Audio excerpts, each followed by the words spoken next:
Hey everybody, hello. I hope you're well and welcome um, for this new GM MvX. Like every Tuesday and Friday in French and Wednesday in English, we're live to comment the Web3 news and interview the key figures of the ecosystem. You can then find the replay on podcast platforms, on our YouTube channel, and also on the Web3 Cyborg platform.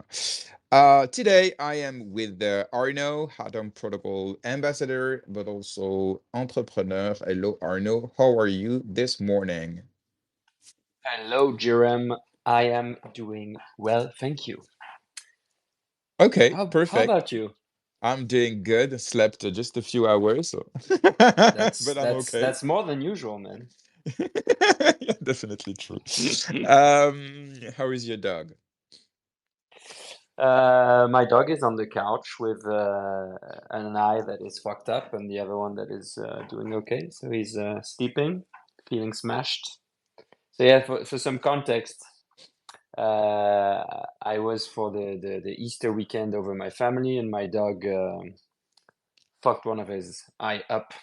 So I came back yesterday, and so I have an appointment at the vet. So that's why Jerem knows all about it. Definitely. And because I know everything about your life, Arno.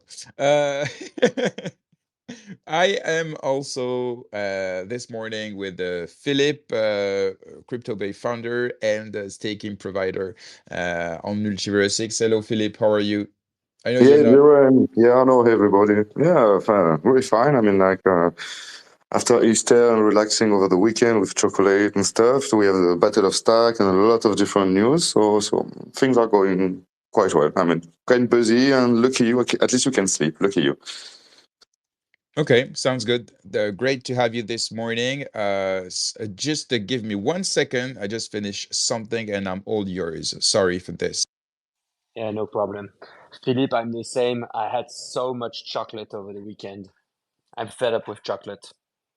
Yeah, and the worst, I mean, we get like a big, nice bunny, like a lint bunny, and I wasn't allowed to open it because my girlfriend wanted to take a picture in the garden with the sun for Instagram.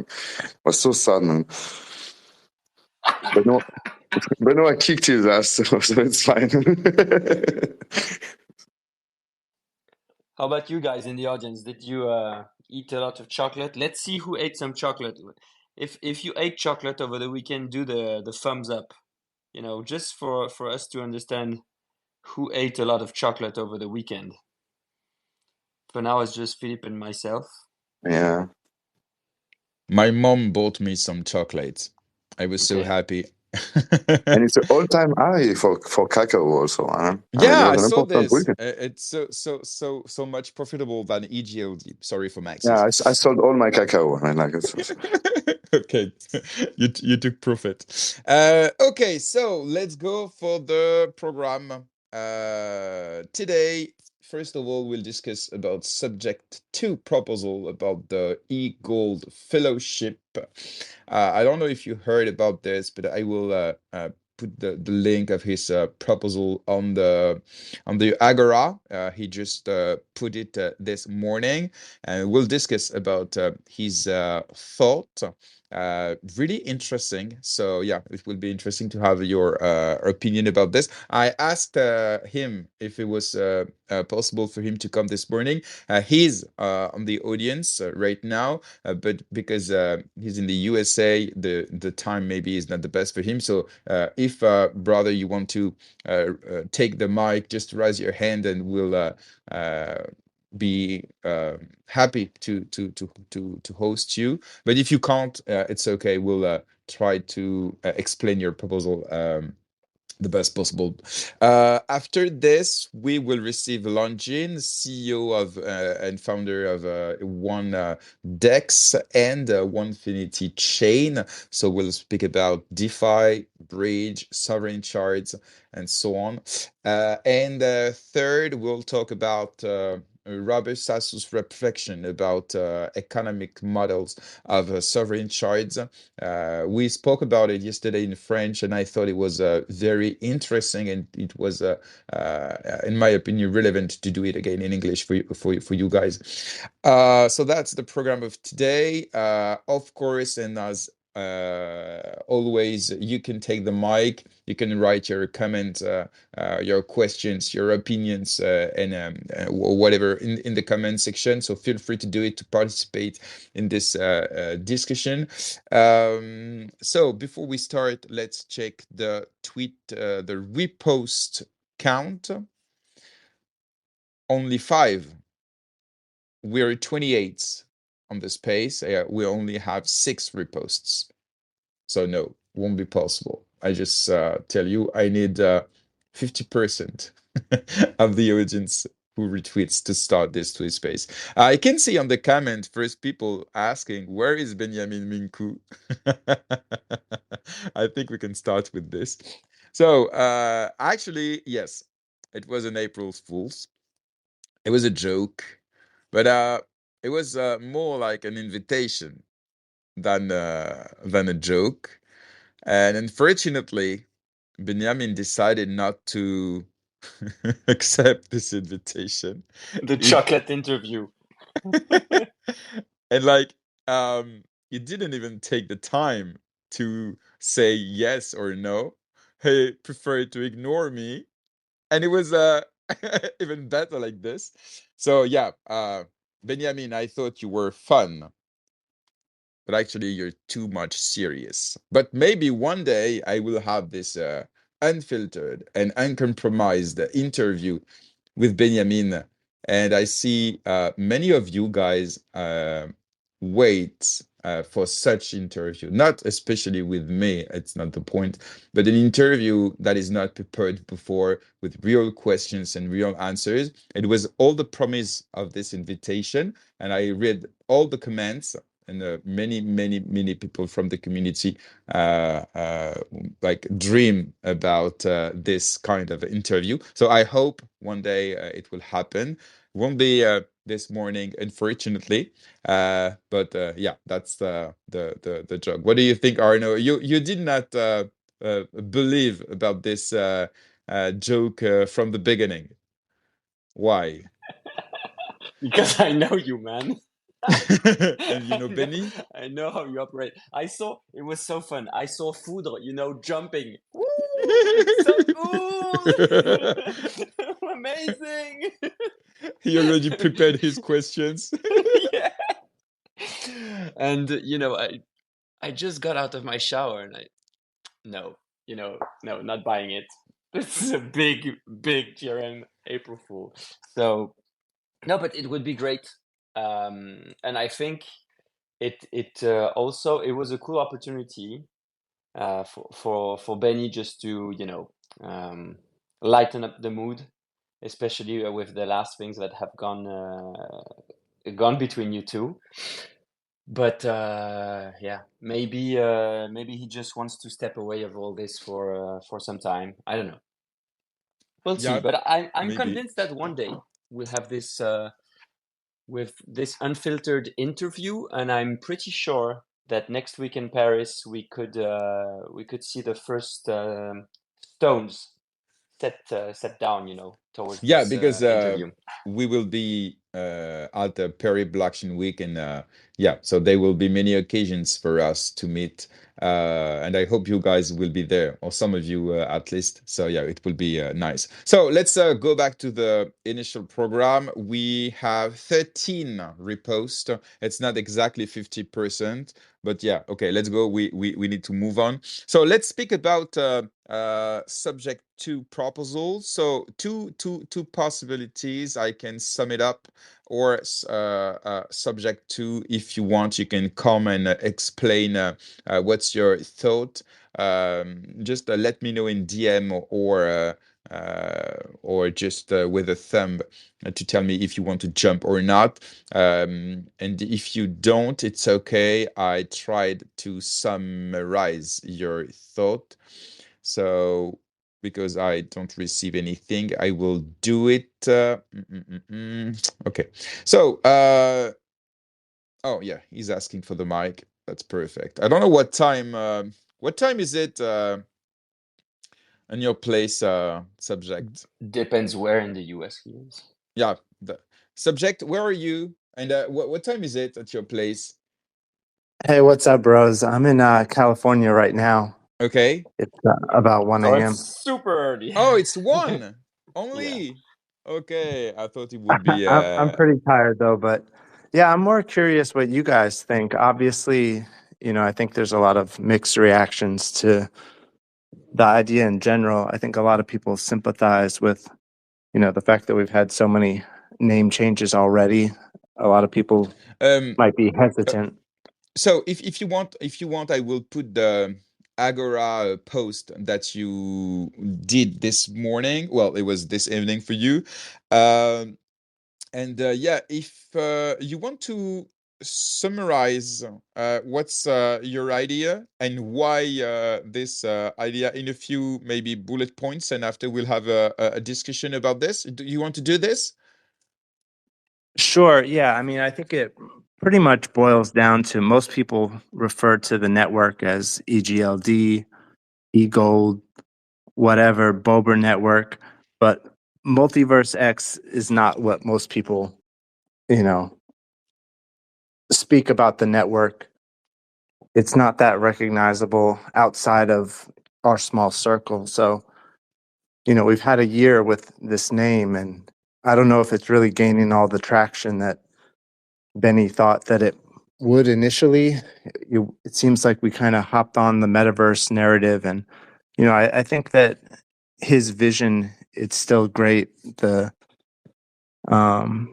symbolism associated with the name Multiverse X. I think it matches what he wants to do for the network, but I don't think it resonates outside of people that share his philosophy. Okay, that's interesting. The first thing I'm sure about is only a few people knew Elrond, and even less knows MultiverseX. I mean, on every conferences and will all my Web3 network in France, but also abroad, when I speak about MultiverseX, 90%, 95% says, what is it? And when I say it was Elrond before, oh, okay. So 1 year and a half after the rebranding, we need to acknowledge that the communication effort from the team to make MultiverseX known around the world is not efficient yet.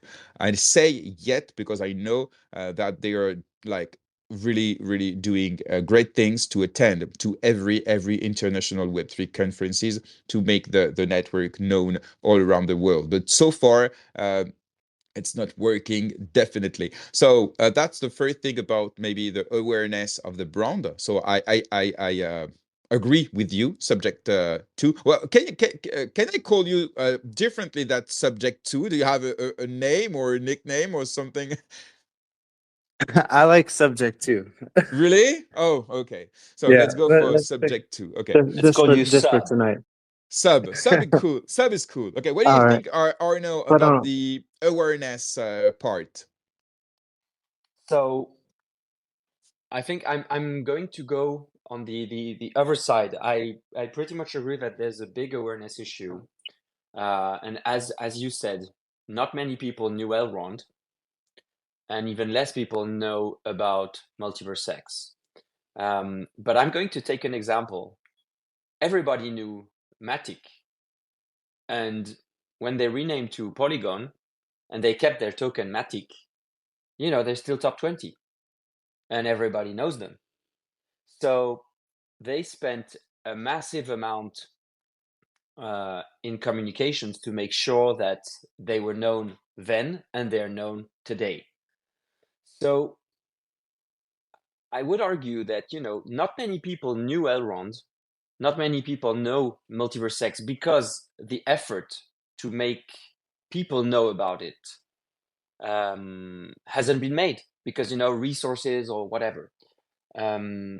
So I would say, we have this new name, and now MultiverseX team is going out there, pushing the name, so having several, sponsorship agreements, partnership agreements with big events.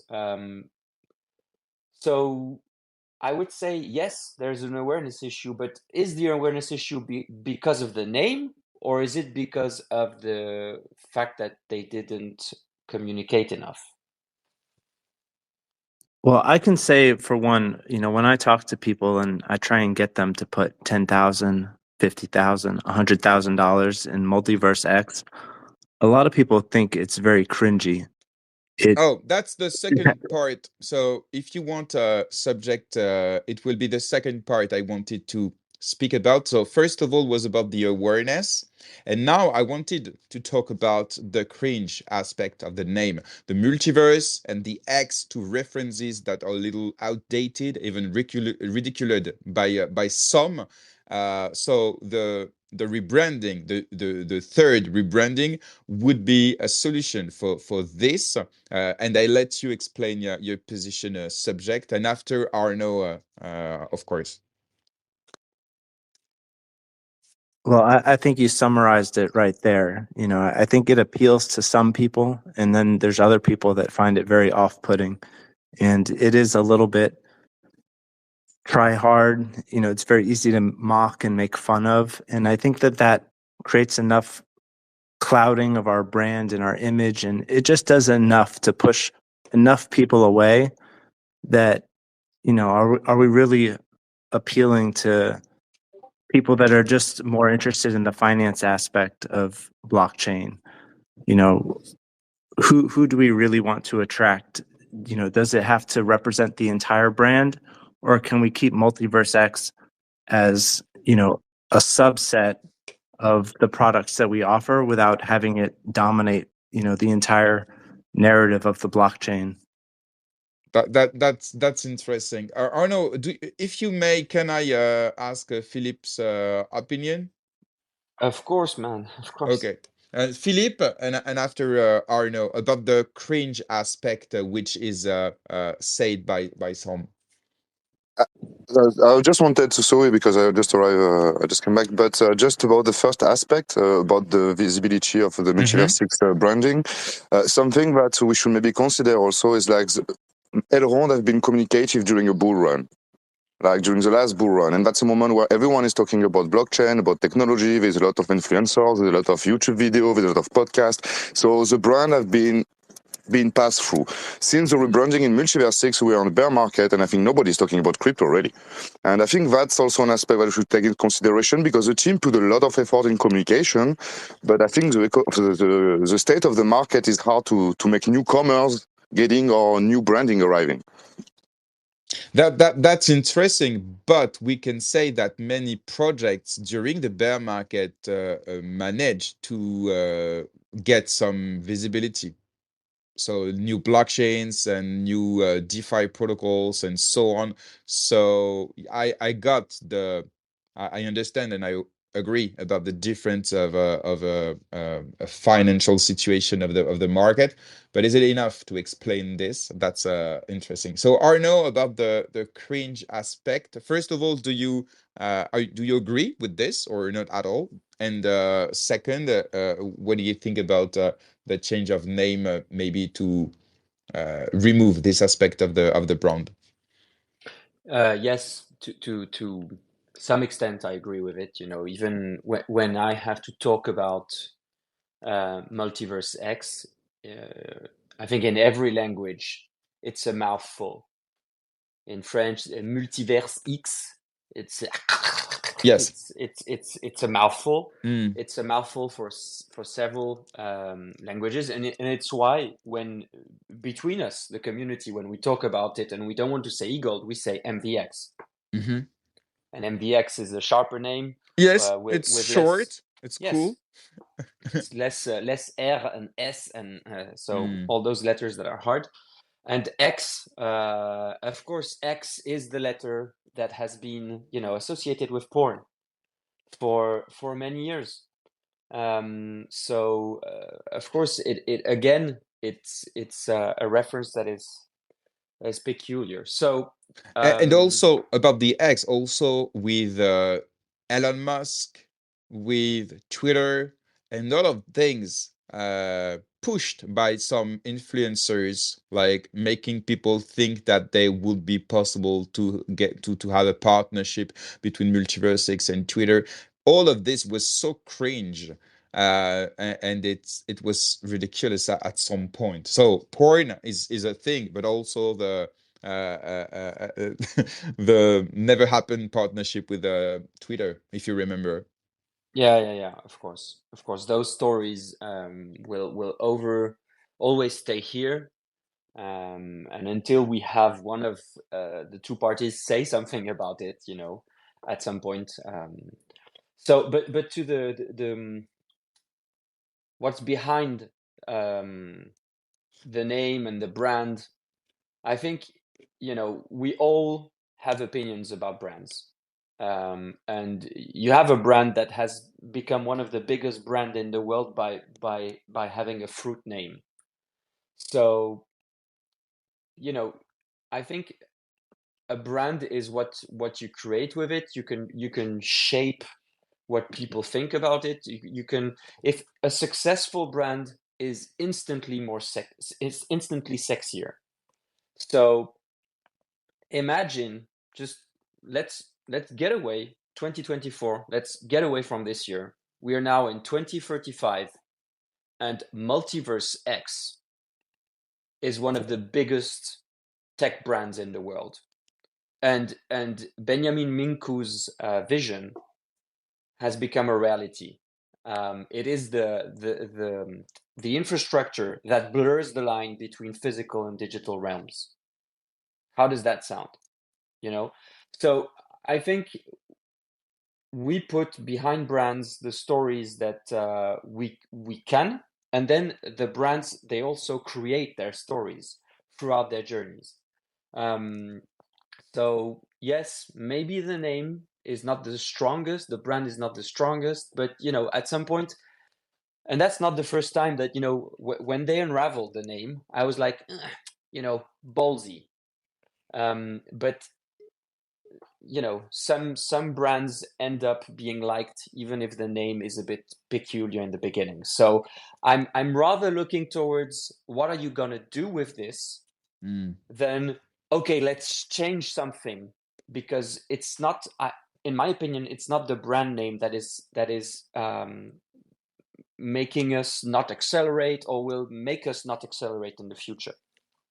Okay, just a thing, an answer from the economist Stefan. We all know he cannot take the mic, but he wrote something about your example, Matic Polygon, and he wrote that I think they were too big when they rebranded, whereas Elrond rebranded to MultiversX when nobody knew them.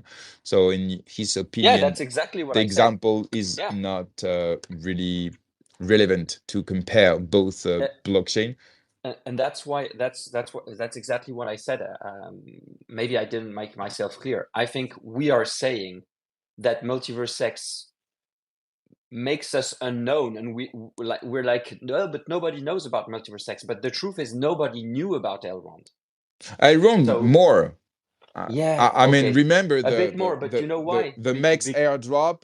You remember the ATH? Even remember, just in the French community, everybody knew about Elrond thanks to Asher. Just speaking about the French community, and now you can speak about MultiversX to the French community, which is not MultiversX members. And yeah, I really felt the difference. So, but yeah, okay.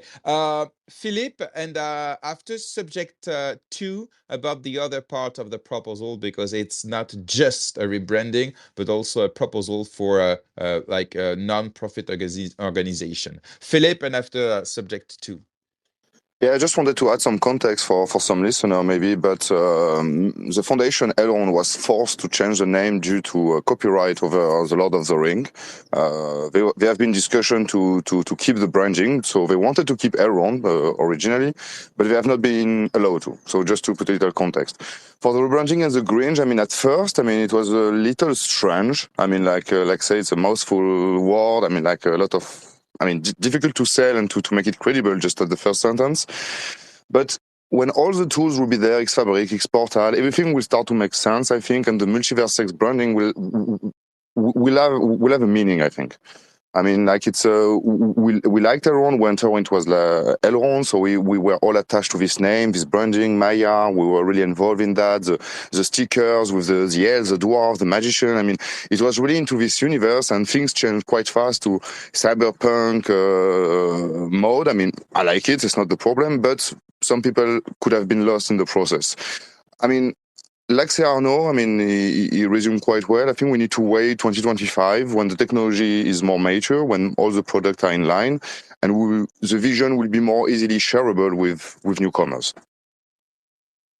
I got that point, and I would like to ask a question. Do you think, because 2025 will be the end of the coming bull run, or maybe 2026, we know that bull run don't last more than 1 or 2 years in general, so if we make another rebranding, if MultiversX actually is not successful, so we will rebrand again during a bear market, and subject to things, we need to change the name now, just before the bull run, to have the best position for this growing upcoming market cycle, we can say. I don't know. Wow, this is just a speculation, of course, but is it a wise subject? Do you think it's the good moment now to change the name? Well, the main thing is I don't think we have to lose either MultiversX and what they have brought to the table, because we still have X Exchange, we still have X Portal. I think we can still keep MultiversX Labs, the company, associated with everything that they've built on our blockchain, without having the MultiversX brand synonymous with the entire ecosystem. I think that's intimidating also, because a lot of people perceived our network as gated, or they're competing with the foundation that runs all the nodes and gatekeeps that has all the documentation and whatnot. I'm not a coder, so I don't know everything about the ins and outs of how difficult it was for some of the earlier teams to communicate with the core team. And I know there was a perception that it was kind of hard to break into our ecosystem as an outsider. So I think that now things have opened up more, and there's a lot more documentation and resources. But I know earlier on, I think that was a barrier, that we weren't quite as open as some of the other more decentralized networks. And so, I think that there's still room to have both, where we have MultiversX as a company that is just one of many builders as part of the network, while also having this, more neutral foundation that's starting to take over this more mature protocol that's more decentralized, and not just following Benny's vision, but facilitating growth in different areas of DeFi and whatever other builders want to bring to the table. Okay, yeah, I personally like this in subject. I've read your proposal, and I think, and even when you tweeted about it back then, I think it's a lot of what you say is based on true issues that could be or could not be solved. It's a matter of priorities and how you want to allocate your resources. Among those, as we've discussed previously this morning, there are two of them where I'm it's a trade-off. Like, MultiversX is not a name that, in my opinion, is going to hold us back. Like, if this whole ecosystem fails, it's not going to be because of this name. I mean, when it comes to changing a brand name, you need to think, is it holding us back? Are we changing it because we want to wanted to make sense with the rest of what we're building? So in that sense, I don't think MultiversX is going to hold the ecosystem back. But your last topic with the network, neutral network, with the EGLD network, and beside the MultiversX Foundation with all the products, I think this where you have the smart trade-off to make, because it doesn't have to be such a huge amount of work for MultiversX, because the rebranding is massive, and you can start creating this neutral part for the network that I found interesting. Okay, we will start Longin interview in a minute. So Longin, please ask for the mic, and in the meantime, I will let subject to close this part, and yeah, maybe a final word about this proposal. And thank you for coming this morning to explain your vision. And I don't know what will happen with this, but what we can say is congratulations for the form. I mean, you made a proposal, very polite proposal on Twitter, and after you made it very seriously on the Agora, well, you're doing all the things that I don't. And just for this, subject to, I like you, my brother. So yeah, let's. I let you the final word of this part of the space. Right. So I think that one thing we all have to do is step outside of our perspective as, crypto insiders, people who've been with the team and following this day in, day out for years.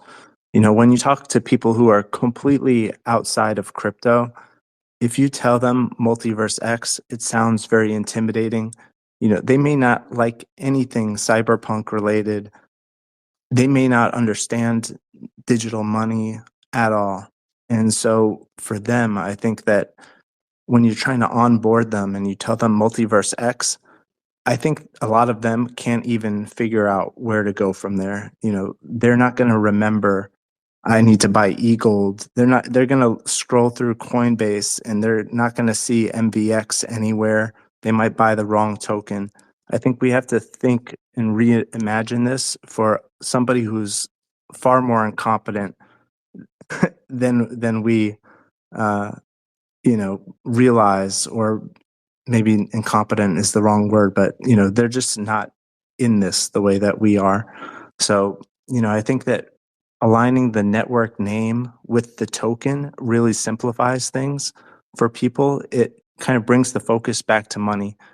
When Benny gets asked, how did he get into crypto? He tells the same story that everybody does. I got into Bitcoin. I learned about money. Then I found out that you can do more interesting things on Ethereum. It's the same path for everybody. And I think the more that we can initiate people into EGLD as digital money first, and then they discover Multiverse X and NFTs and the metaverse and all the other things that you can do, I think that's the path to adoption. And, I think it's hard to break that model. Thank you very much, subject to. You are more than welcome on GMMVX anytime, and we will follow your proposal until the end of it, if it's accepted or even maybe discussed by the team and by the community. Have a very good day, and thanks for coming this morning. So Longin, hello and welcome. Hello, guys. Thank you for inviting me. My very own pleasure. First of all, and before we start the interview, what do you think about MultiversX brand? Just to make the transition between the first and the second part of this Twitter space.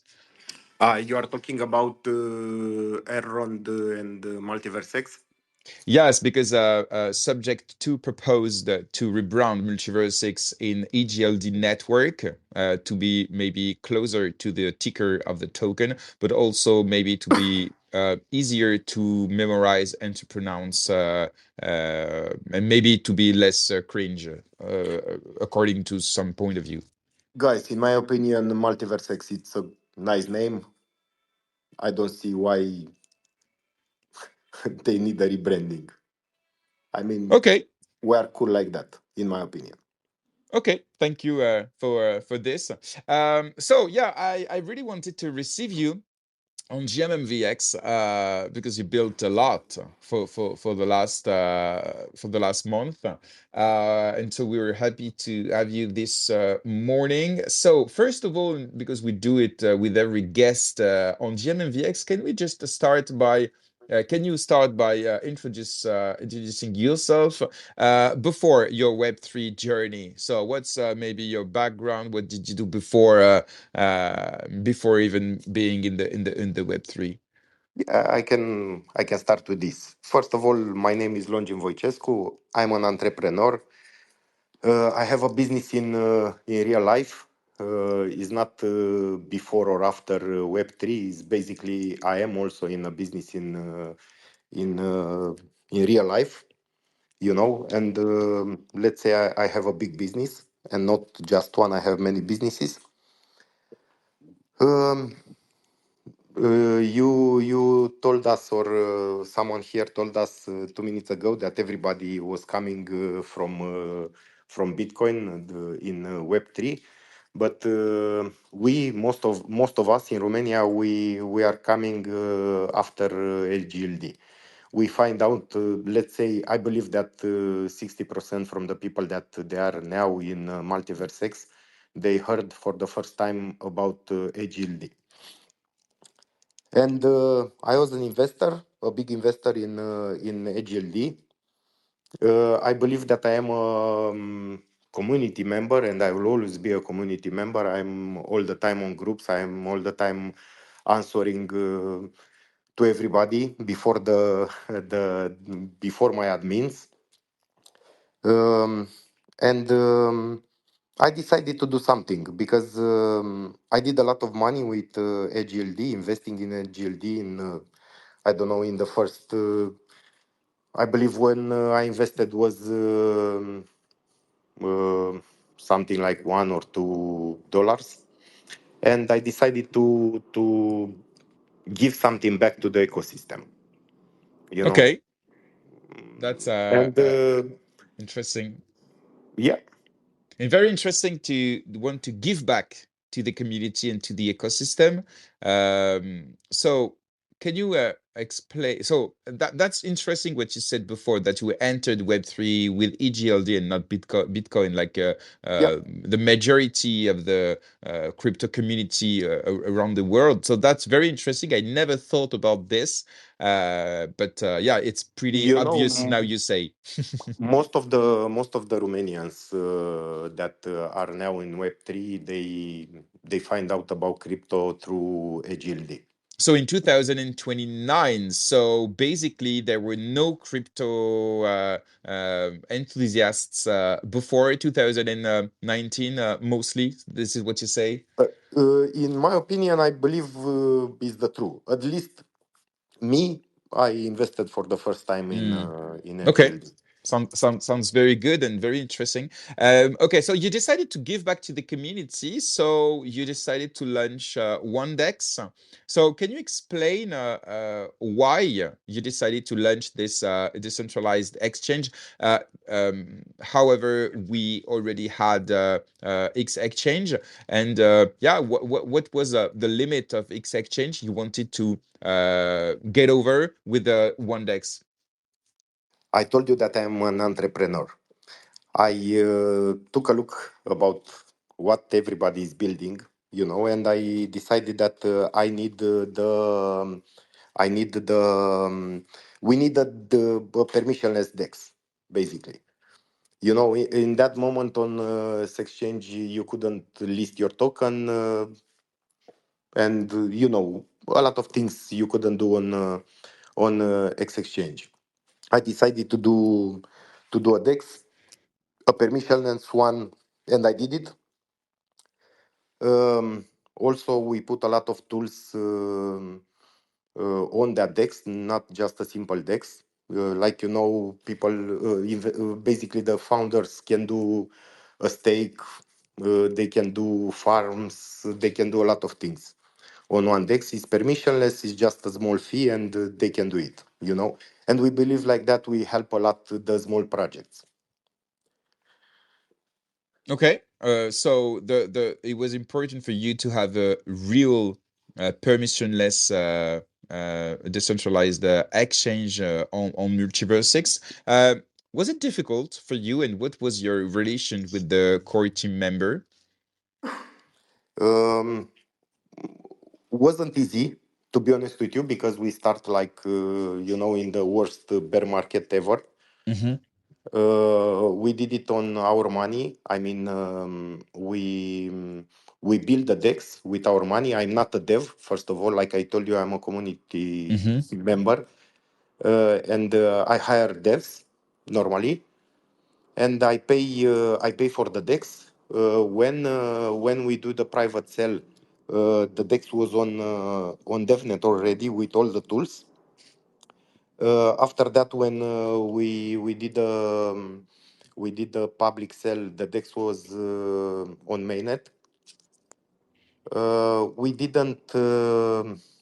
I don't know. We didn't. The funds that we raised was around 100K, not too much, but we keep building after that. I had a budget when I started OneDex, and with the MultiversX core team, in that time the relationship, I don't know, was almost zero, because I didn't knew them, but step by step I get in touch with them, and now I can say that our collaboration is very good.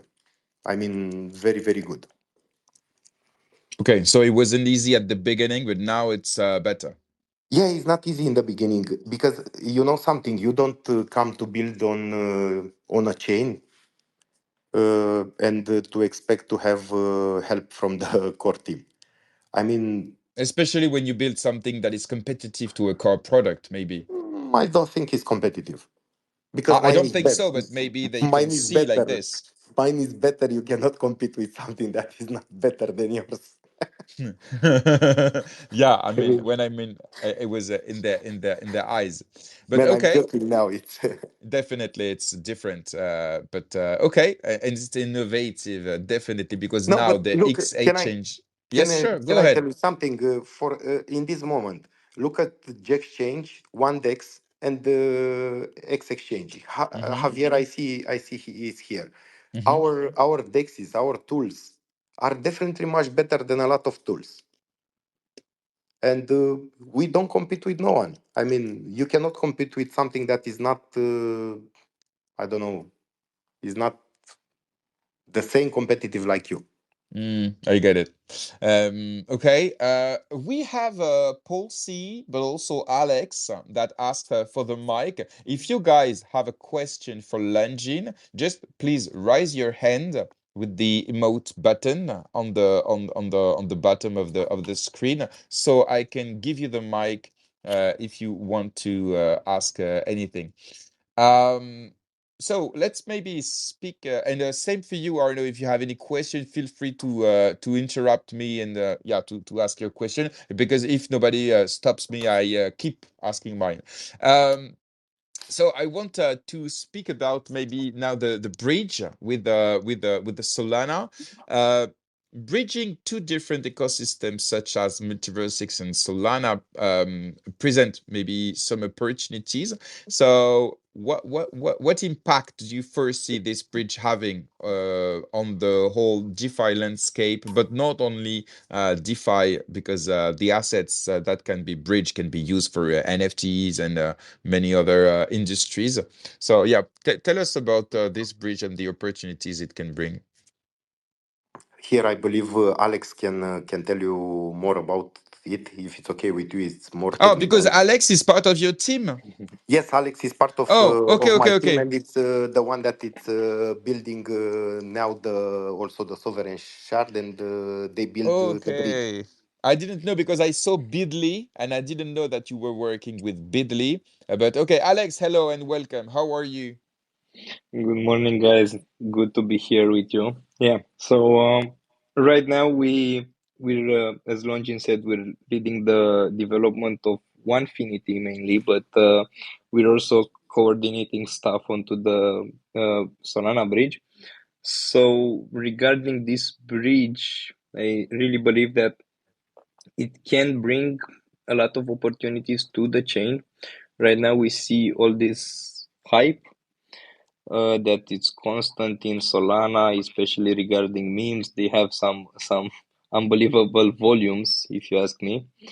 And yes, it's mandatory for us here in MultiversX to open as many gates as possible to the other ecosystems. As you well know, we have the the other bridge owned developed by MultiversX team, which links us with Ethereum and the Binance chain. We also have this Solana bridge. Axelar should be coming soon enough, which will actually link us with, I think it was more than 50 blockchains. So definitely steps are made in the right direction with these bridges and with this interoperability movement. Okay, what about the opportunities from Solana? What can you foresee, but also what have you seen so far? Projects from Solana and liquidity from Solana coming to MultiversX, or the contrary, liquidity going to Solana? What do you see since the bridge is live? That is to say, a few weeks now. Yeah, so I think initially, of course, people from MultiversX wanted to reach out to Solana. The bridge was way better marketed in the community itself, in the MultiversX community, because of course it's developed by OneDex. But I think here the focus should be to actually give reasons to the people from Solana to come to MultiversX, because if we don't do that, they like they gain nothing out of it. I think what what OneDex is doing with all the tools and features that they brought to the Dex is really beneficial. Like if you take the time to look at all the tools developed there, you will conclude that they have some features that are not even available on the biggest dexes from Web3. So here to push things even forward, I think we should find ways to connect better with the Solana community, because I don't see that now. I feel like we're still in a bubble. If Longin wants to add anything about this, feel free, and after Arno. To be honest with you, I'm very happy that two meme coins from Solana are now on OneDex, like Slurf and another one, Moose or something like that. Our team tried to reach them all. I mean, we send it already mails, and we try to be in contact with all the memes and projects from Solana. We succeed until now to bring two, and we.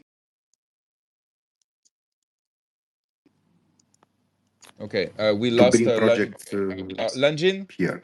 Longin, we lost you for a second. Can you repeat the last sentence, please? I now you hear me? Yeah, now yes. Yeah.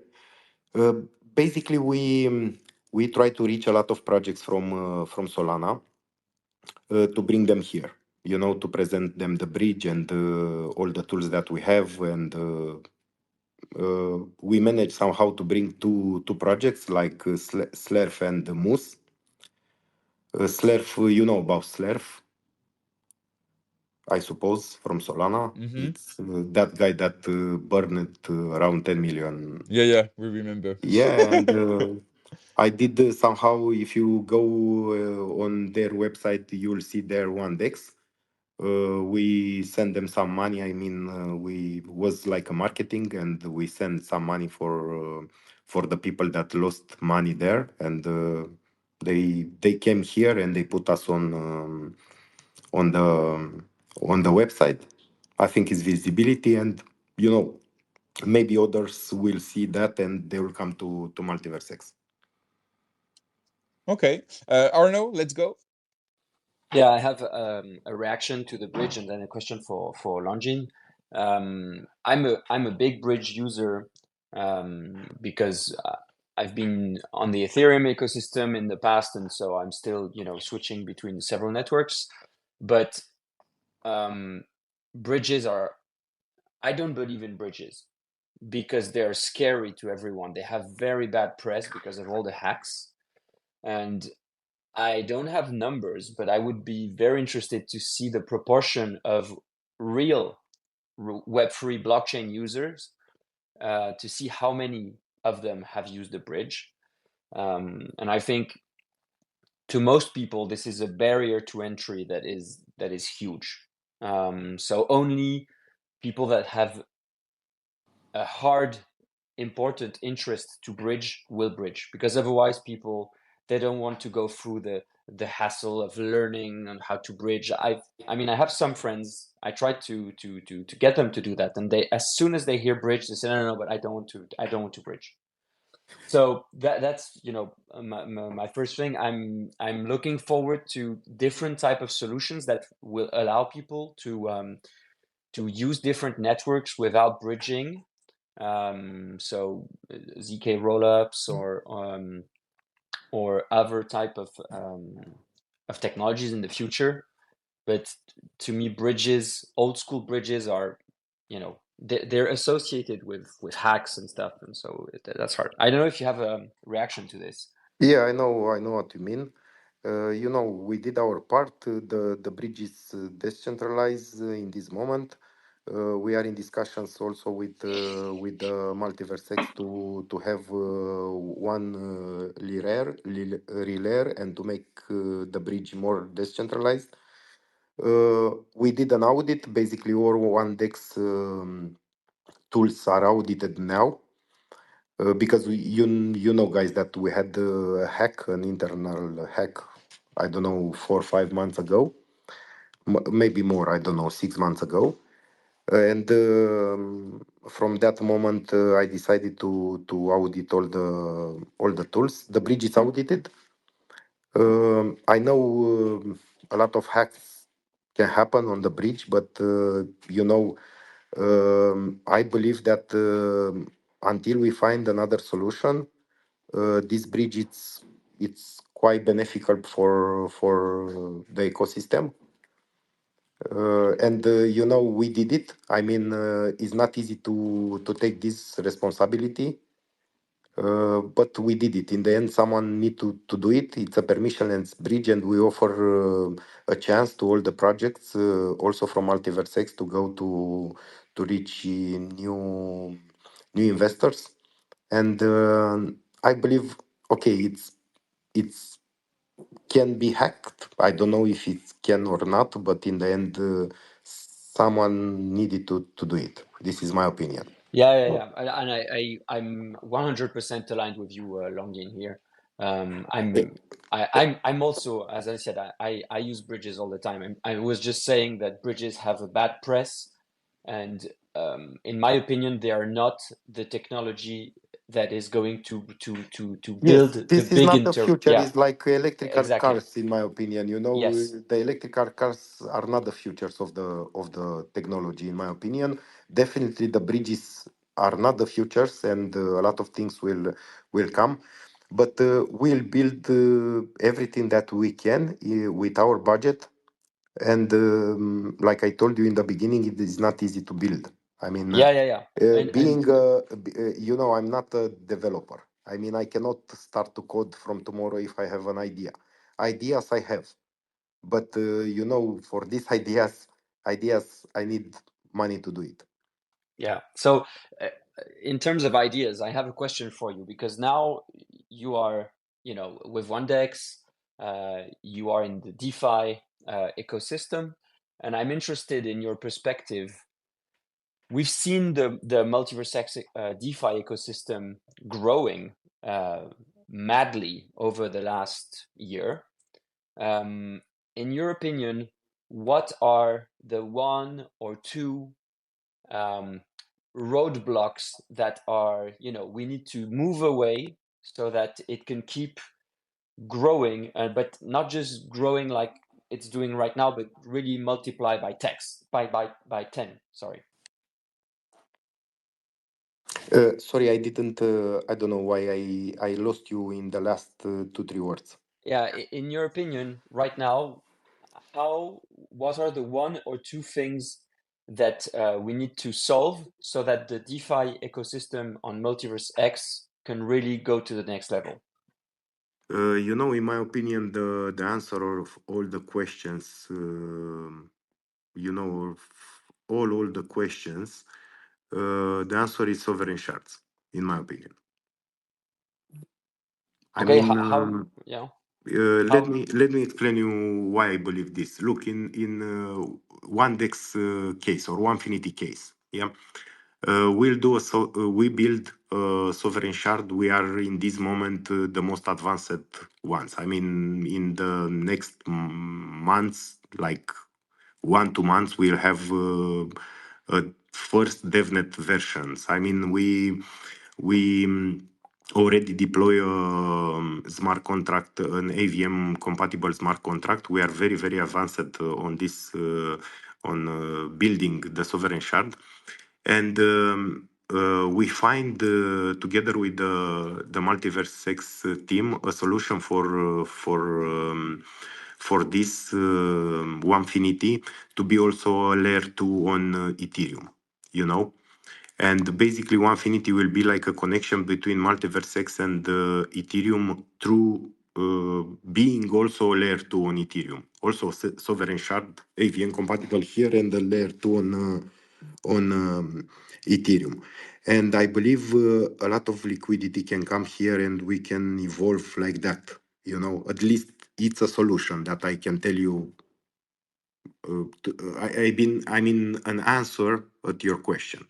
This is like I see it, and I believe this technology like sovereign shard, this will be the future, and this is the biggest card that we have it. Okay, thank you. Thank you, guys, for this exchange. Let's speak about the sovereign shards a bit more.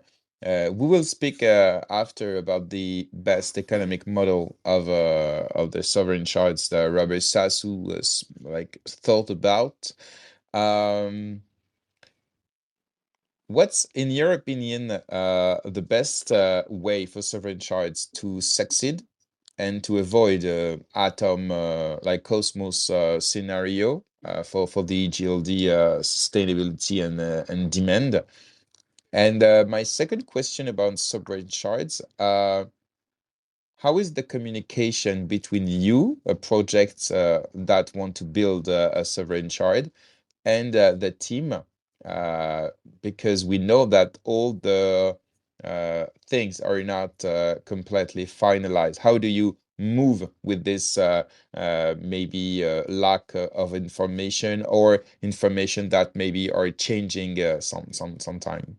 I will start with the last question. It's not a Okay. lack of it's not a lack of communication. I mean, in this moment, our devs they are in contact almost every time with the MultiversX team. We do every week a meeting about what we built and what we'll build on Sovereign Shard. We have the full support of them they help us a lot to develop this. Okay. Are And they regarding building the sovereign shards through your inputs? I mean, are you co-building the sovereign shards? We can say yes. Do you feel to be involved in the sovereign shards trajectory? And this question I will ask Alex to answer, because I told you I'm not a technical guy, but Okay.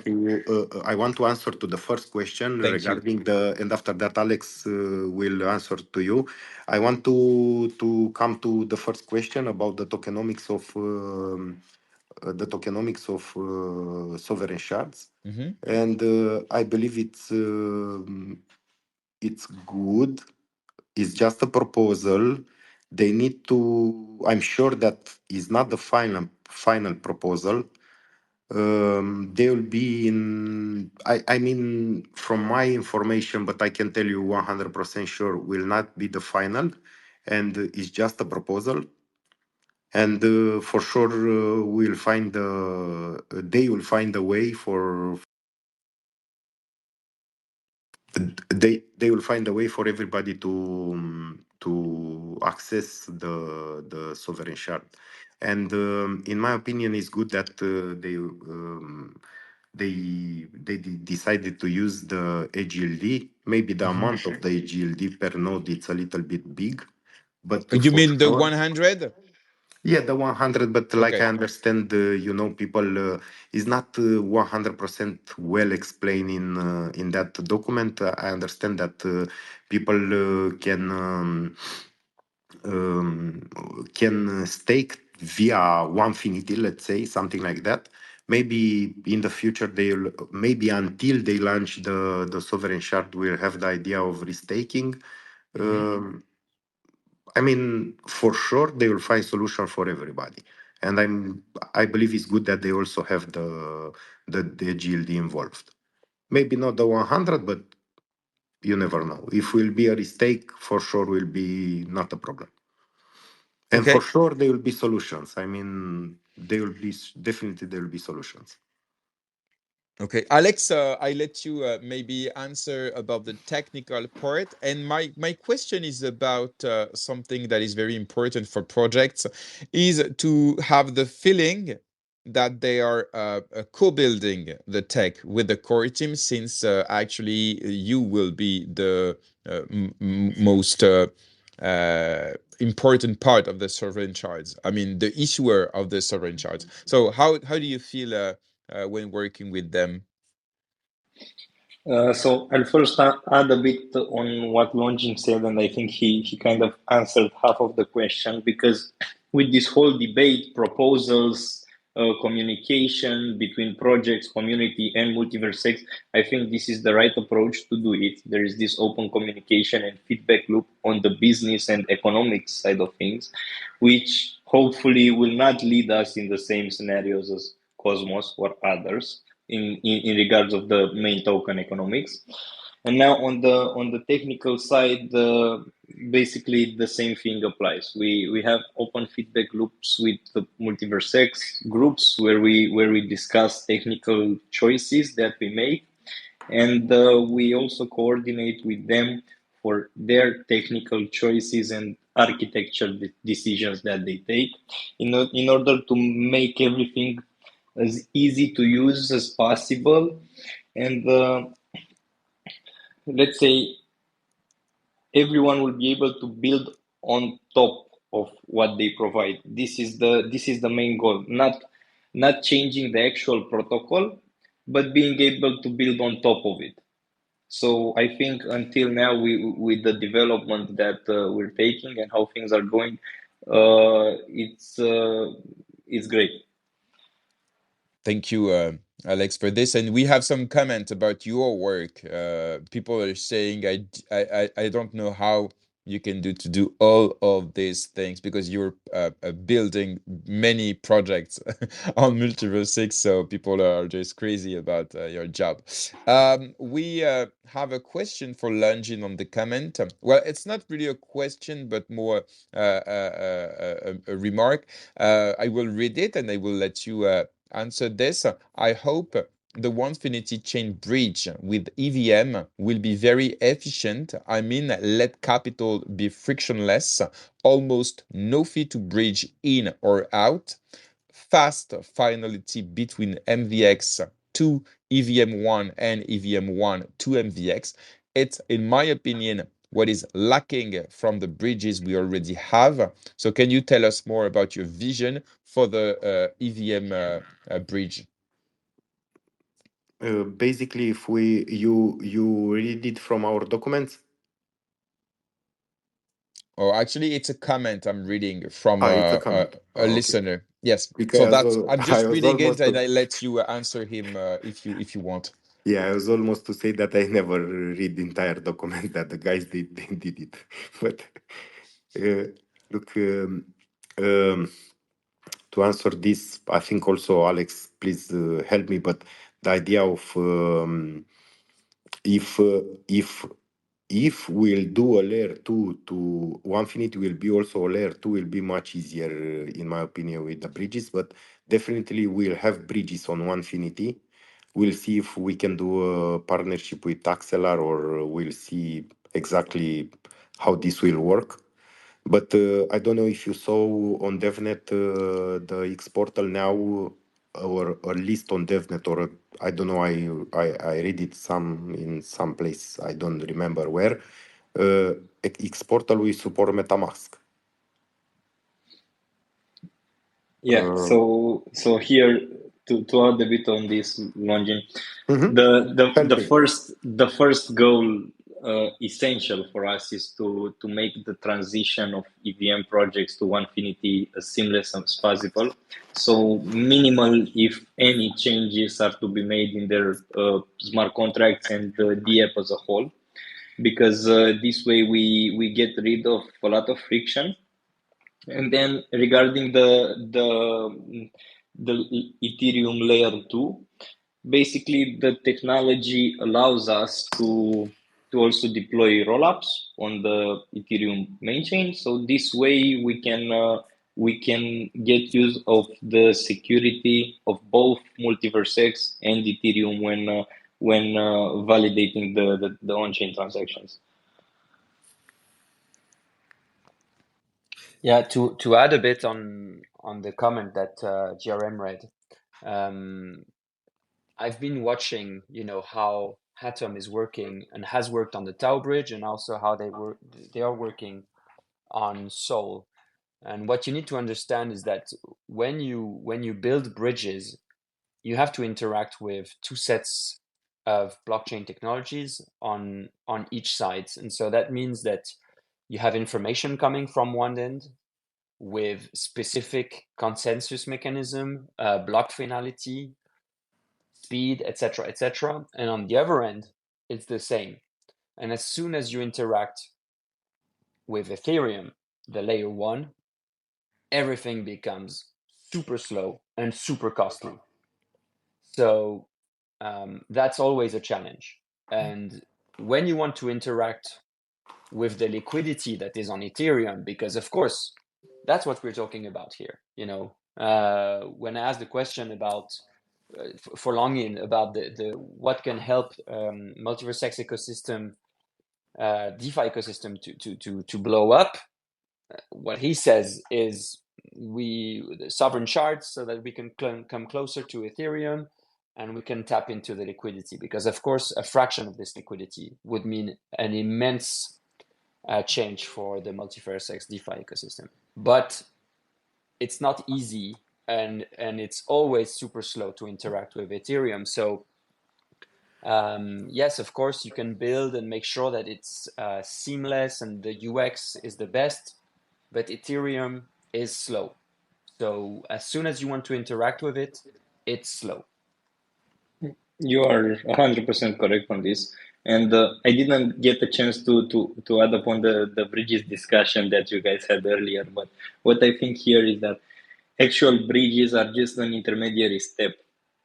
What will be the future? And if we look at where money is pumped on other Web3 projects, to say so, we see a lot of those cross-chain interoperability solutions. And what that means is that you will basically be able to interact with a separate network that will send and coordinate all your transfers and smart contract calls and everything like that. So basically, if we build a good UI UX on top of those protocols, we can have, just giving an example here, you can have OneDex interacting with liquidity from Uniswap with some kind of cross-chain interoperability solution like Axelar, for example, that it's integrating MultiversX. So I think it's not a short journey, but the end goal here would be to be chain agnostic. I think for any Web3 project, you don't even have to care what is the main chain, because you'll be able to interact with all the other chains.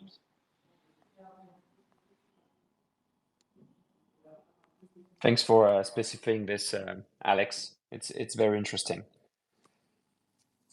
Yeah, thank you, Alex. I would like to speak about the evolution of OneDex now. What are the next feature that you plan to release? Because OneDex is known among the community and the builders as the most permissionless DEX. So it's possible to open pools, to list a token and so on. And X Exchange is doing more and more the same thing because it's becoming more and more permissionless. So what is your strategy to stand apart this and to continue to attract users on the DEX? First of all, we have several tools that we launch soon. They are they are already, to be honest with, I mean, they are ready.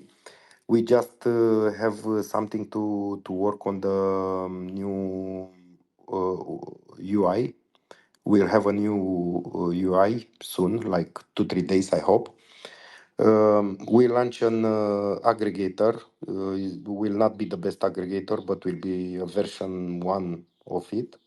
And definitely in the next months we'll have it. We'll have a better version. We'll have the DCA. Will be a new tool, and we will start next week to build it. With the help of Javier, we have a stable swap, and we'll launch it uh, in the next 2 weeks. We build it also liquid as ACDT. It's I don't know, was my idea, to be honest with you. A lot of people didn't understand this, but it's a tool that will help the small projects, like will be like like liquid EGLD is, but will be for any project. I mean, it's like a stake, but the owner of the project that will open that stake will put there, will decide, will do it this stake for 1 year, for example. They will put the rewards for 1 year.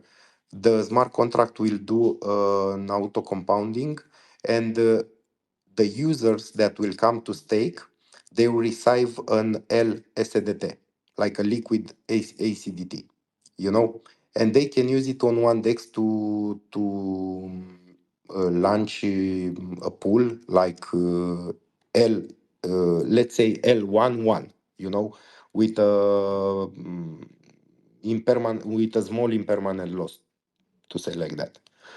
And this is a new tool. What else we launch? The X leverage. Basically, will be a leverage, a lending and borrowing, a P2P lending and borrowing with the possibility to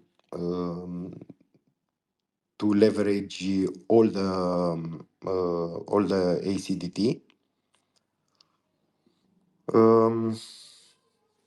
I'm not sure what we'll launch because we have many things. We'll have also points for everybody that will add liquidity on OneDex, all the stakers of One and all the people that will add liquidity on OneDex. I will not tell You you mean about. you mean a point system, like a loyalty system, something like that? Now they will have an airdrop at the launch of OneFinity, but Okay. can tell you about this because the dev doesn't know about this. I am the only one that knows. I just told them to make me the points, because I have Okay. several ideas how to attract liquidity, and I see what kind of entrepreneur you are. You I have the came with vision. I came with I came with a lot of things. I will Every come with morning. Yeah, yeah, yeah. He's the kind of one that gets the job done. What can I say more? Or he Yeah, makes things man, move. I'm a little bit strange because when I have something in my mind, let's say I speak with Alex, can you help me to do this? And he said, okay, I will build it. And next day I say it's ready. And he said, man, what the fuck are you asking me?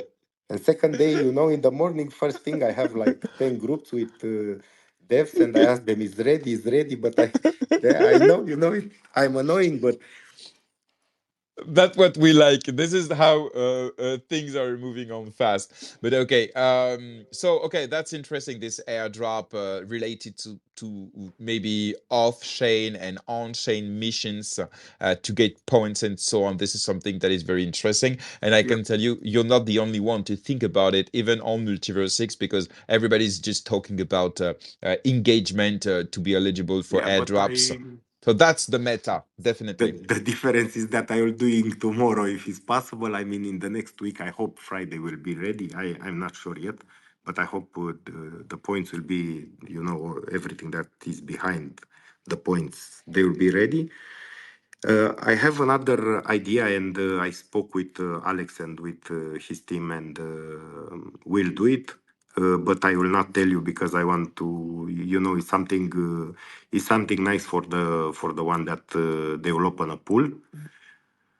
But I will not tell you because in the past I was telling in a lot in Amas or in Spaces a lot of ideas, and after that I saw them on other projects, and I prefer to don't. And this is it. I mean, I have a lot of ideas, but I will not. I will not tell Okay. you everything. I will, everybody from the team is telling me to don't say everything. And I'm a I guy that understand this. it's if I have an idea from tomorrow, I make the announcement. I do it every time when I make the announcement. I make the announcement because I want to be sure that I will do it. Yes. Okay. Thank you, Longin. We got a few answers, and that's good. Philippe, let's go for your question. Yeah, Longin, nice seeing you. Honestly, really love what you're doing with OneDex. I just have a question to go back quickly, maybe on the Sovereign Shard. I don't know if you reopen this door later, but I was waiting, and so let's ask it. Uh, so we had more information about the economics and the selection of the validators for the Sovereign Shard.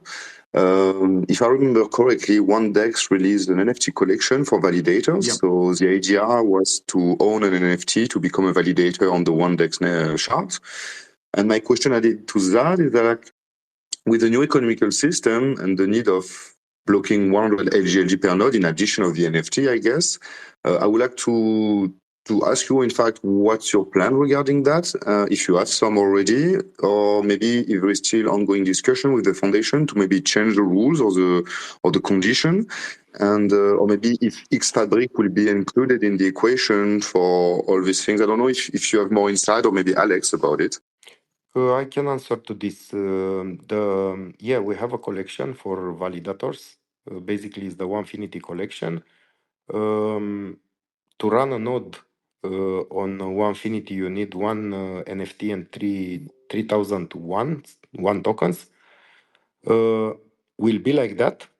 I mean, will not change nothing. It doesn't matter that we'll need, some EGLD, like I told you, like I answered before. The economics that Robert put them, they are just proposals. We are in touch with them. 100% sure.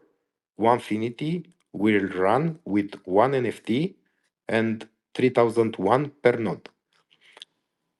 If we'll need the EGLD, and for sure we'll need the EGLD, and we support this, there are many ways to do it, like with a liquid EGLD, maybe with a restake, maybe with a lot of solution, but definitely the investors that want to run a node on OneFinity, they don't necessarily need to put EGLD.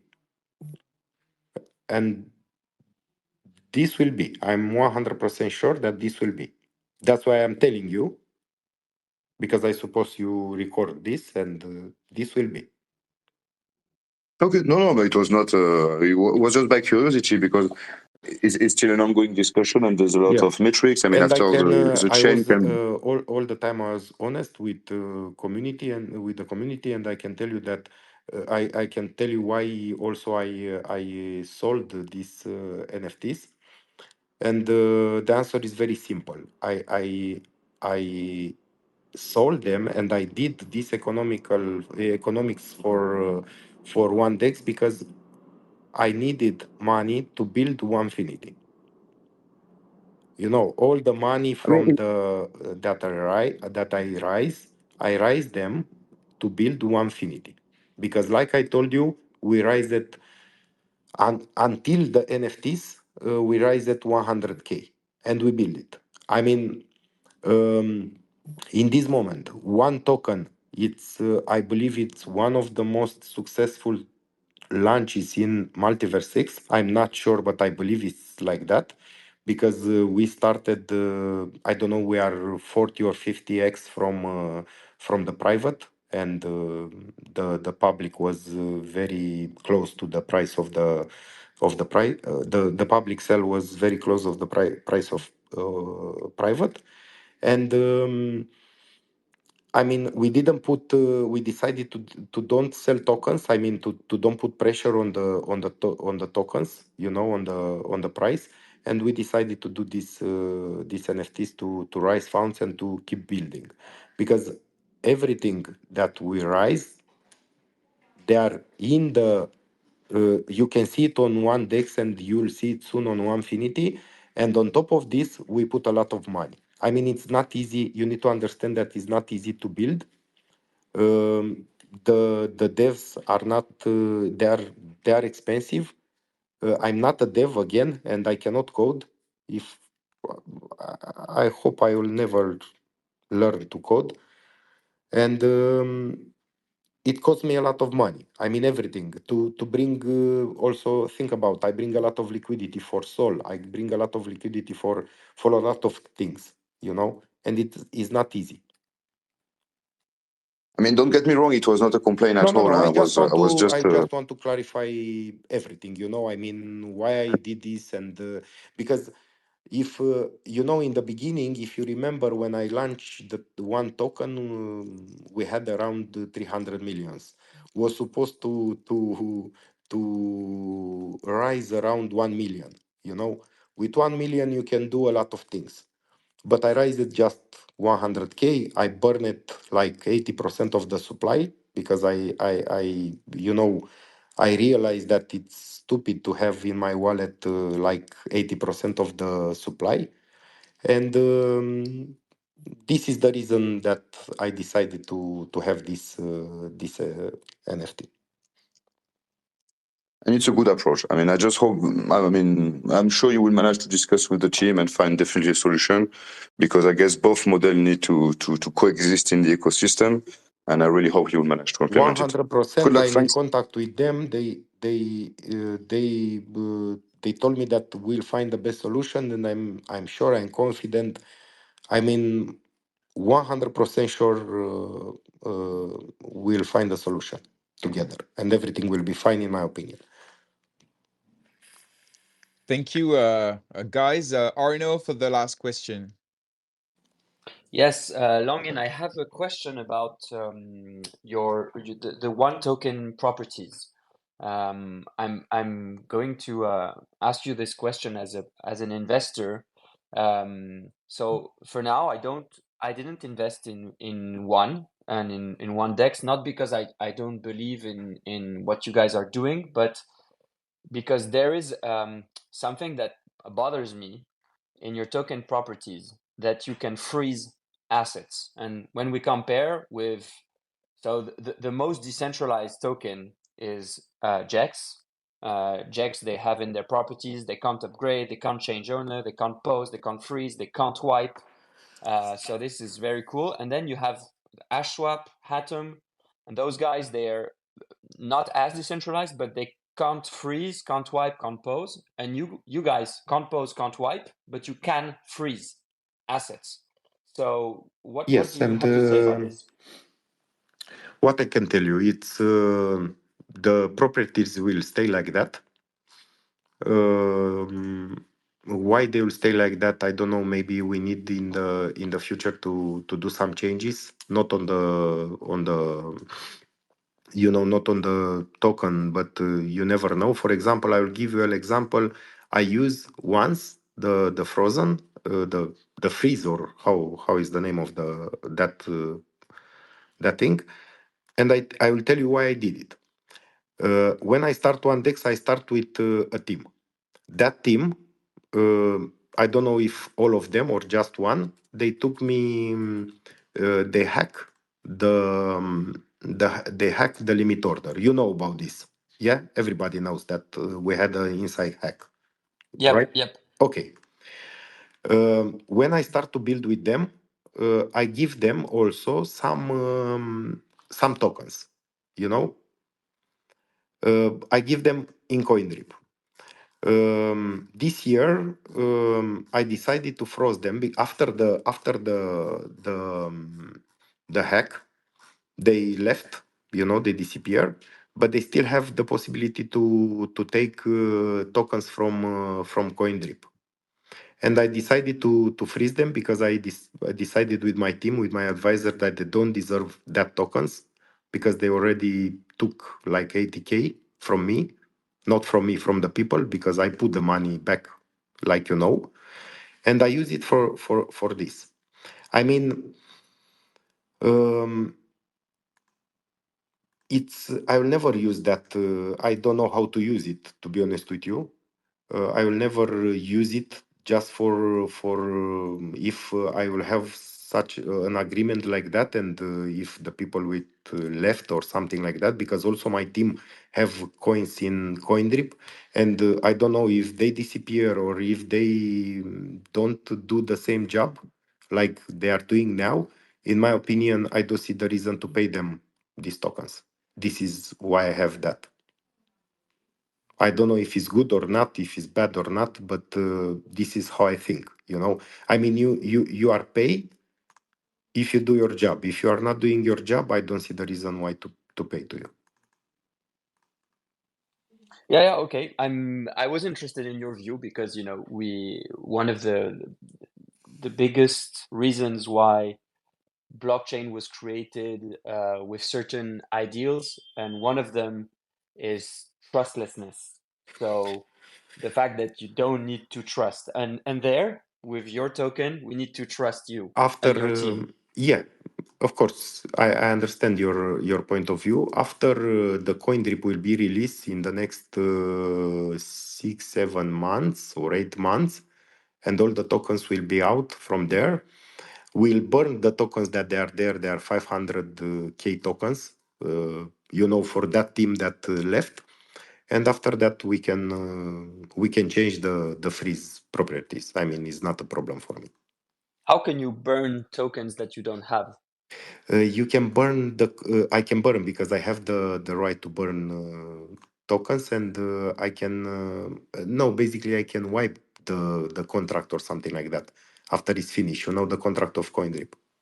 I don't know exactly technically how I can do it, but I understand that I can do it. Okay. I mean, like I told you, I don't have the guys that I give them the tokens on CoinDrip, and they left. They did a hack. They cannot take that tokens from the CoinDrip. When all my team will take the tokens from the CoinDrip, and only that 500K tokens will be there, we'll burn it somehow. I don't know. I spoke also with the guy from CoinDrip, and technically we can do this. And this is it. We can change the properties for freeze properties. It's not a problem. Thank you. Thank you, Legend, for your transparent answers. And in terms of entrepreneurship and founder of a project, we can understand your vision. And sometimes we need to be pragmatic, even if it's not 100% blockchain philosophy. I'm not perfect. No one is perfect. Maybe sometimes we do mistakes, sometimes we don't. But this is it. This is who I am. This I will always be. I'm 40 plus. I cannot change now. Okay. Thank you very much, Longin. I will let you the final word of this interview if you want to say anything to the community. And thanks again for coming this morning on GMMVX. Thank you for inviting me. Thank you to the community that trust us, that was with us from the beginning. Oh, we lost you, Longin. Now you hear me? Now you hear me? Now, Yeah, yes. Yeah. No yeah. problem. I mean, I want to thank to all the community for being near us. Was not an easy journey. Will not be an easy journey, but 100% will push it. I mean, we'll do everything that it's in our power to succeed. I'm not sure if we'll do it, but 100% sure we'll give everything to succeed. Good luck for that, and you're welcome on GMMVX anytime. And thanks for what you're doing on MultiversX, building a lot and never stop building. So as I commented a few seconds ago, I said a true entrepreneur, the way we like them and the way developers hate them. Yeah. Yeah, exactly. You know what I mean. And Alex Yep. does too. Thanks, Alex, for coming. Also, it was a pleasure to have you on GMMVX. And yeah, guys, have a good day and chat soon. Thank you, guys. Thank you, guys. Bye. Bye.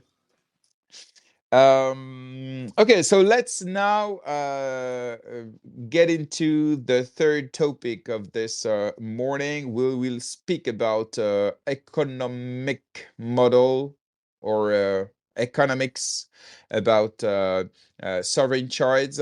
And for this, I will put the link on the comment section about the article Robert Sasu wrote about this. It's just to be clear, it's a reflection about the best economic model around sovereign shards, and yeah, we will discuss about it. So maybe Philippe or Arnaud can maybe summarize these challenge and limits of the economic model to be sustainable about EGLD and sovereign shards. Maybe Philippe can do it?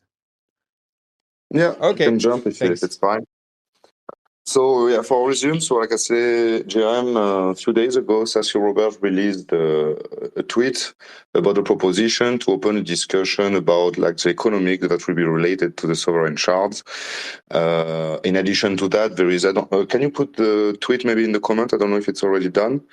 And in addition to that, there is a discussion, a forum that has been opened on the Agora, but it's the decentralized forum where everyone can discuss and propose modification for the MultiversX ecosystem. For discuss about the sovereign shard. So what it is about, if you want, a sovereign shard is the capacity to a project to create its own semi-private network of nodes to run their own application more efficiently and at a lower cost, still using the technology of MultiversX and leveraging, in fact, the sharding of the infrastructure for their own project. So what it is about is the capacity to run nodes that will execute a specific set of functionalities for a project. With this economics proposition, what we get is what are... Oh, Philippe, we lost you. You still don't hear me? Now we can hear you now. Sorry. So the idea is like to design, in fact, and to select an amount of EGLD and condition that required for run a shard. And this paper is what it's about. So currently the situation, what it is. If you want to run your own shard, you will need to have at least 20 validators. So that's the minimum. There is no maximum. Each of these validators will have to log 100 EGLD on each of the nodes. Additional condition can be put by the owner of the shards, so that's still open to discussion. That's why I was opening that with OneDex. See, they can add some condition. And on top of that, if I'm not wrong, the creator of the shard should at first deposit 1,000 EGLD for start the shards, and then that the communication is done through the shard and the main chain. So in addition to that, so that's the economical part. And there is some additional configuration for the shard. And after we leave to Arnaud to continue. But there is some condition, so some specification like the settlement of the data. So you can decide, in fact, at which rate, at which frequency you save all the data and you align with the main chain. That's allowed, in fact, the safety to never lose your ASDT if the node stop to be running. Okay, thank you, Philippe, for this summarize. We yesterday spoke about this. Maybe can you dive in the Cosmos scenario? What happened with the Atom token, and why maybe now it's seen like a stable coin because AppChain doesn't really need the Atom cryptocurrency.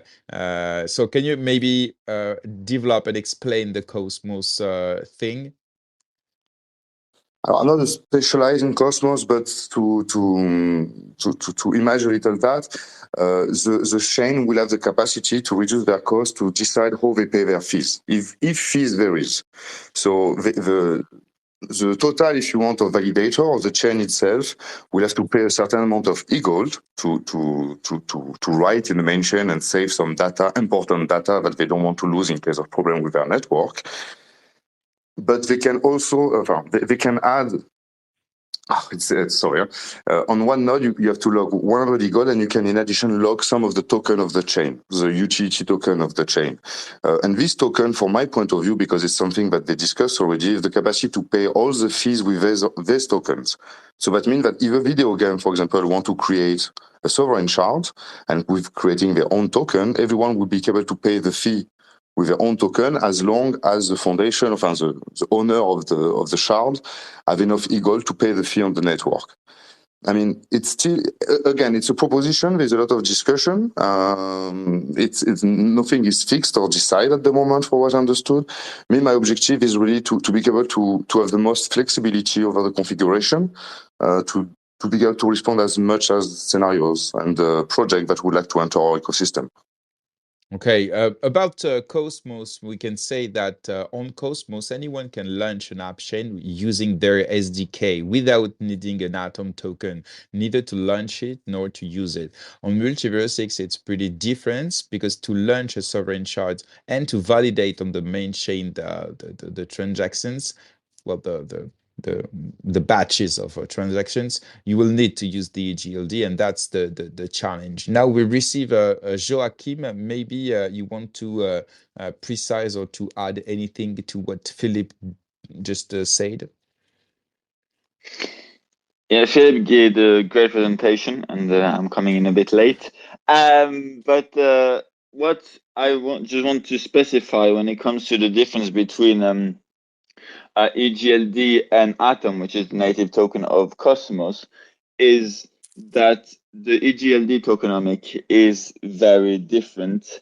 And as we discussed and Philip presented, a dApp chain on Cosmos, as you said, Jerem, is completely independent. It can be interconnected through the IBC protocol, but that is it. There is no there's no data storage on the main chain or other. So it doesn't need, as you said, it doesn't need any Atom, while on Sovereign Shards, even without that 1000 EGLD to launch the Sovereign Shard and 100 EGLD per validator, you would still have to spend quite a lot of EGLD on a daily basis just to pay the fees to store the finality of transactions, but also of data on the main layer, which protects the users, but also the chain if it were to alt, or if validators were to go corrupt, then all the funds would still be protected from the user on the main chain based on the last round where the snapshot was taken.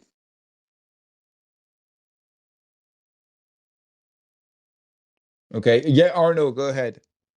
Yeah, so thanks a lot, Philippe and Joachim, because I didn't have the time over the weekend to go through this update, and so it's very interesting to read all this.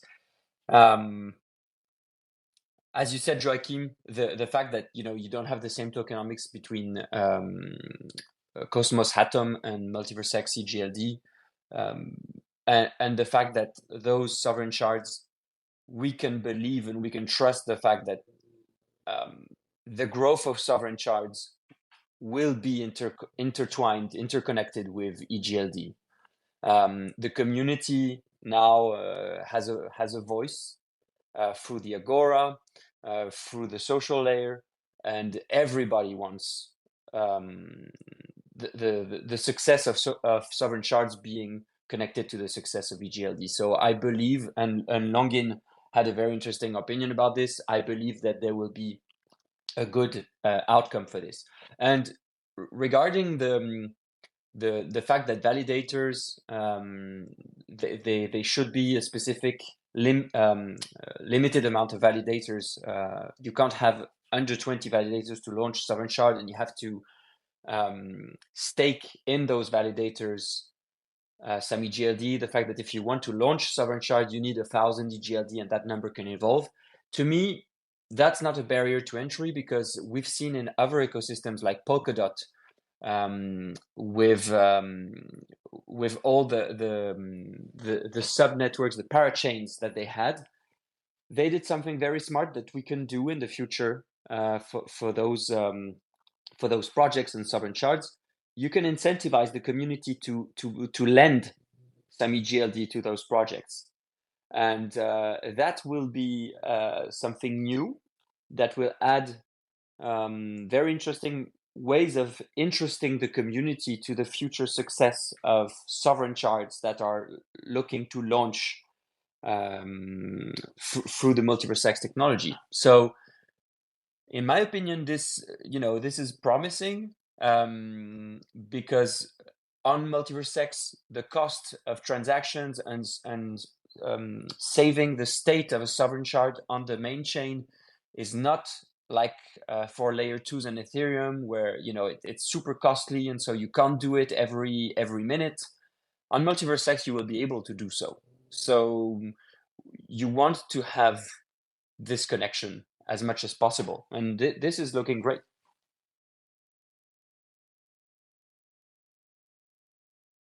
Okay, yeah, Philippe, go ahead. Yeah, I just wanted to just add something. I mean, the idea will be also depending on what people are deploying on their dApp.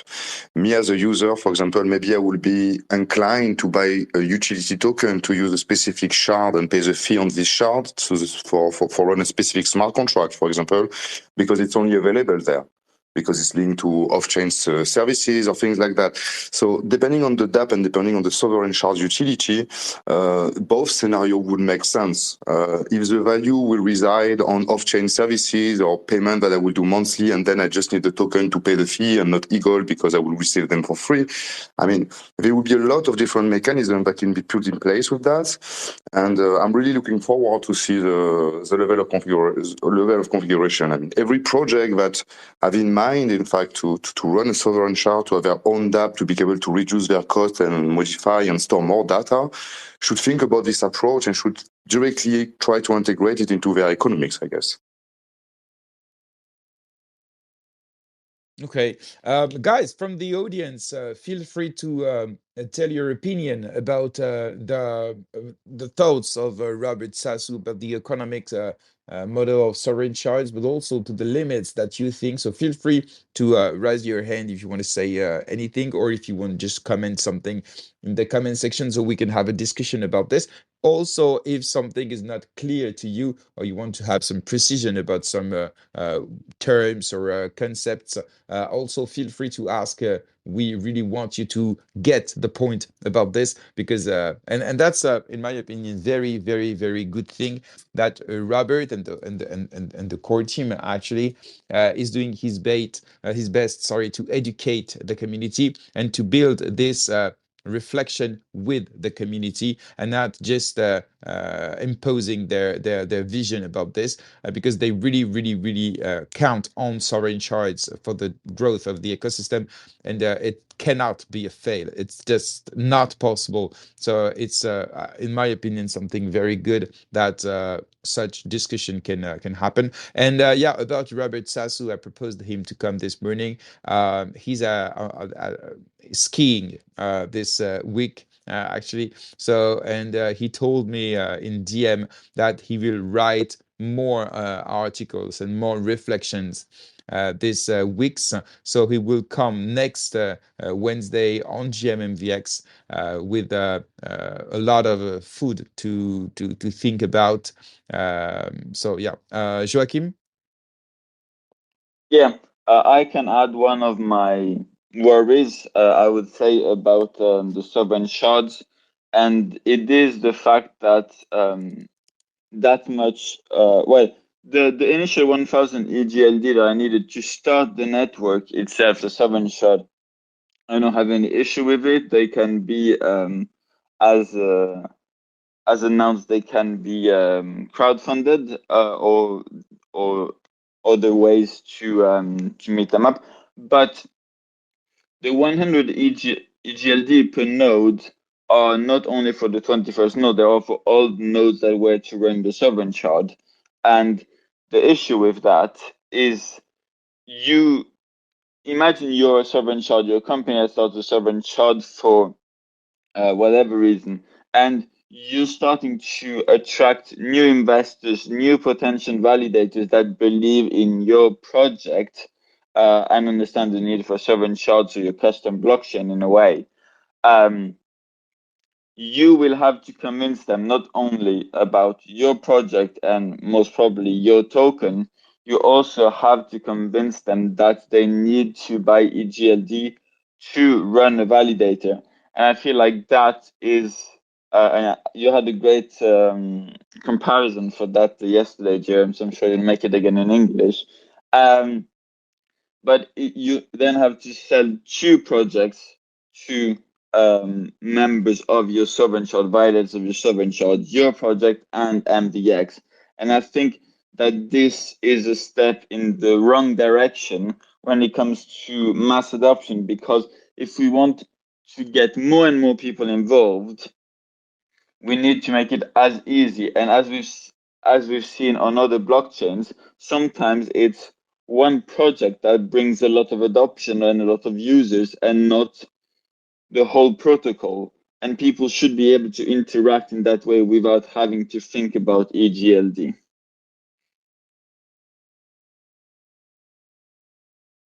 Yeah, that's a good point, definitely. And so, are you afraid? We can speak about Gaupa Labs, for example, not to be able to sell, promote the Gaupa token, but also the EGLD token. That's the point. So at Delta Labs, to be completely transparent, we are looking into sovereign shards, but it's not something that we've set in stone. We're also, as we were talking about, we've also been working a lot with dApp chains on Cosmos, and working on how they can interact with the main chain on MvX. But yes, for me, and I think for quite a few projects, it can become a hinder to wanting to launch a sovereign shard again, because yeah, we're going, that means getting not the same validators, but at least similar users that run the network. And while I think it's a great thing, I would add it as an additional security. Like, instead of having dual staking in the way that you have to stake EGLD and maybe you can stake the other token, the project token, I would have a mix of two. Like, as you said, it needs at least 20 nodes to run a network. So let's say of those 20 nodes, at least 10 need to be run with EGLD. And then projects can create incentives to already existing users on MVX to become validators and start earning additional rewards through it. But if we want to expand, I still think we should be able to have a way to run validators without asking for EGLD, because at the same time, asking for someone to buy EGLD doesn't raise any funds for the project itself. And as we said yesterday, Jerome, and I agree with you, validating can't be the only use case of a token, but it still is an important one for quite a few projects, including Gaupa Labs. Even though we have a full set of utilities related to our product, the fact that it is the native token of the blockchain and is used by companies to pay the fees and then redistribute it to the validators is important to us.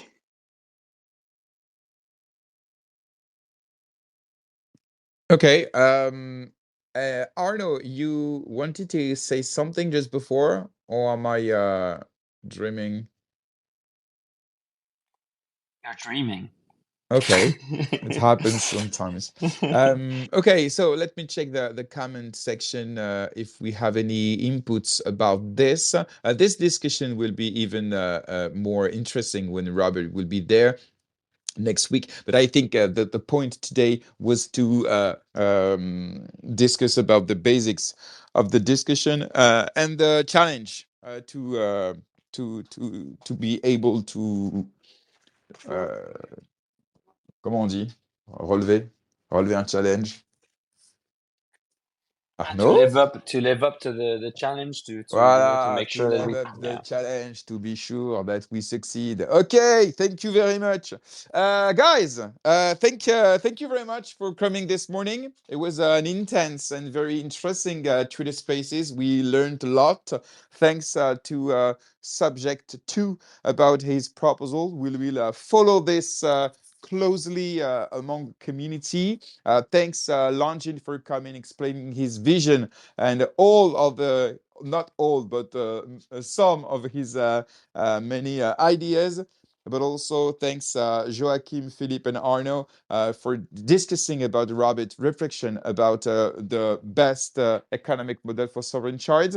You can find the replay on all the podcast platforms on X, but also on our YouTube channel. Feel free to go and follow us on YouTube. It's very important for GMMVX, but also for MultiversX, because many people are just watching things, crypto things on YouTube, and they are not active on podcast platforms or X.